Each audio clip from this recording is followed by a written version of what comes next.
2014 সালের 8 March Malaysia airlines flight MH370 Kuala Lumpur থেকে বেইজিংয়ের পথে 239 জন যাত্রী নিয়ে যাত্রা শুরু করেছিল।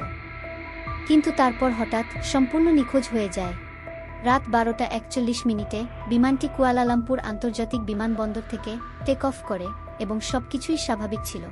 কিন্তু একটা 19 মিনিটে পাইলট শেষ রেডিও বার্তা পাঠানোর 1 মিনিট পরেই বিমানটির ট্রান্সপন্ডার বন্ধ হয়ে যায় এবং কন্ট্রোল রুমের সাথে তাদের সব সংযোগ বিচ্ছিন্ন হয়ে পড়ে। বিমানটিকে শেষবার মালয়েশিয়ান রাডারে দেখা যায়, তারপর বিমানটি দিক পরিবর্তন করে ভারত মহাসাগরের দিকে চলে যায়। কিন্তু কেন, তার কোনো উত্তর এখনও পাওয়া যায়নি। এটা কি পাইলটের ইচ্ছাকৃত কাজ ছিল, নাকি হাইজ্যাক, কিংবা কোনো প্রযুক্তিগত ত্রুটি, নাকি বড় কোনো ষড়যন্ত্র? কয়েক বছর পরে ভারত মহাসাগরের বিভিন্ন স্থানে ধ্বংসাবশেষ পাওয়া যায়, কিন্তু মূল বিমানটির সন্ধান আজও মেলেনি। 10 বছর কেটে গেলেও ফ্লাইট MH370 এর রহস্য আজও অমীমাংসিত।